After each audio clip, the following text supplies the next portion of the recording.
How you pay yourself from your LLC is one of the most strategic financial decisions you will make. If you get this wrong, you can easily pay $30,000 more in taxes, lose your legal protection, and even cause your LLC to go out of business completely, all because you simply did not choose the best way to pay yourself from it. And as simple as that may sound, it's not as simple as most people think.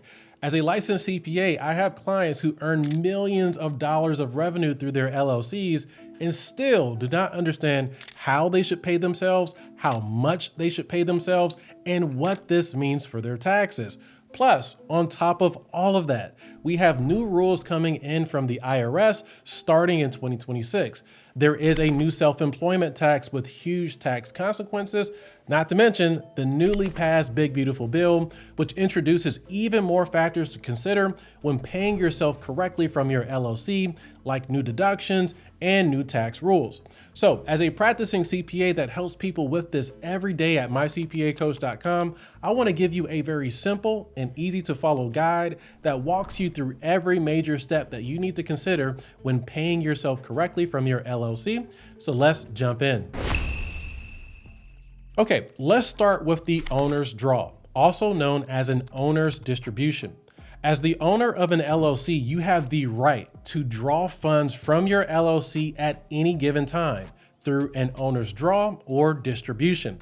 This is literally as simple as transferring funds from your business bank account to your personal bank account, either through a wire transfer, ACH, or you can even write yourself a check or go to the bank and simply withdraw cash from your business bank account. And to properly set this up, you would just need two things. Number one, an employer identification number for your LLC. This is like a social security number, but for your business. And if you do not have this, you can easily apply for one for free on the IRS's website, which I will also link for you in the description below.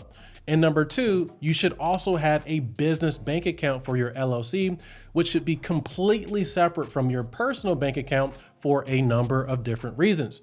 Number one, you have to remember why people set up LLCs in the first place: for liability protection. Or in other words, if someone sues your business, your personal assets would be protected. But a lot of people don't realize that you can completely lose this protection if you commingle your personal funds with your business funds. There needs to be a clear line of separation between your personal and business assets. And secondly, keep in mind that the IRS does not like this either. They may question the legitimacy of your LLC tax deductions if they see a bunch of personal expenses mixed in with your business records. So please do yourself a favor and make sure you set up a separate bank account for your LLC to avoid potential issues like this later down the road. And once you have those two things, then you can move on to properly execute an owner's draw or distribution from your business bank account over to your personal account. For example, if your business made $5,000 last month and you transferred $2,000 of that from your business over to your personal checking account, that $2,000 amount would be your owner's draw or distribution. And it is extremely important to properly document these transactions and categorize them to establish a clean paper trail to support these payments. Each time you take an owner's draw from your business, these payments should be classified as an owner distribution in your bookkeeping records. One of the biggest mistakes that I see people make with this is that they will categorize these payments as wages or as cost of labor or as some other type of expense, but this is completely wrong and can cause a number of different tax issues because owner distributions are not expenses in any way, shape, or form. Your LLC does not deduct owner distributions on their taxes, which I'll talk about more in a moment here. But first, another major question people have related to this is how much they should actually take in owner distributions. Technically, how much you take out as an owner distribution is your choice, but there are some key nuances to understand here, and we often see people make the mistake of taking too little out of their LLC or too much out. So let's walk through 2 or 3 big things that you need to understand here. So first off, number one, you are not taxed on your owner distributions, not directly anyway. You are taxed on your LLC profits based on your ownership in that LLC. which means that even if you don't take any distributions at all and you leave 100% of the LLC funds sitting in your business bank account, you will still pay personal income tax on your LLC profits because in the eyes of the IRS, all of that income is yours, whether you take a distribution from your LLC or not. So the idea here is that if you're going to pay tax on this income anyway, then you might as well take out those profits as distributions. But then there's the next problem of taking too much out of your business. So here are two general best practices here. Number one, try to reserve anywhere from 25 to 35% of your business profits for taxes. Some of our clients even set up separate savings accounts for taxes just to make sure that they are putting enough money aside. You do not want to be in a position where you make all of this money but can't afford to pay your taxes. It is not fun, trust me. And then there's number two. It is typically a good idea to leave at least 3 months of cash in your business to fund your operating expenses. And some of my clients leave even more than this when they have significant reinvestment plans or high amounts of overhead.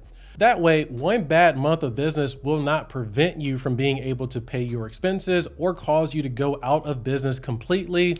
And I have seen this happen. So just do yourself a favor and make sure that you're leaving enough money in your business for it to stay alive.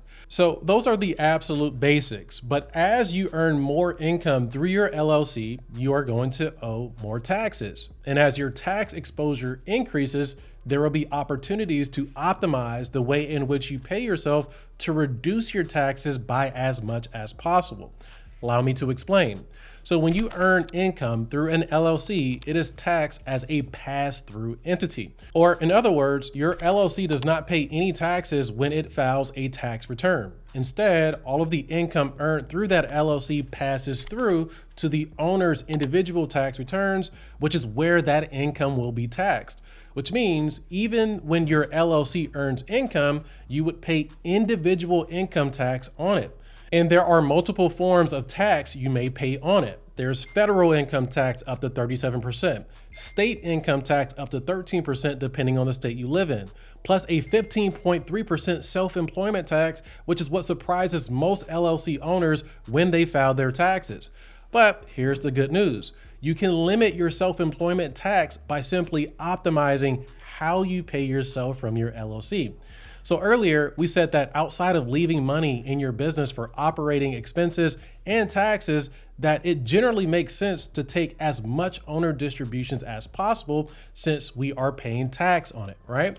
Well, while that might be true, that's just one way you can pay yourself from your LLC. This next way can actually lower your taxes if done correctly, and that is when you take W-2 wages from your LLC.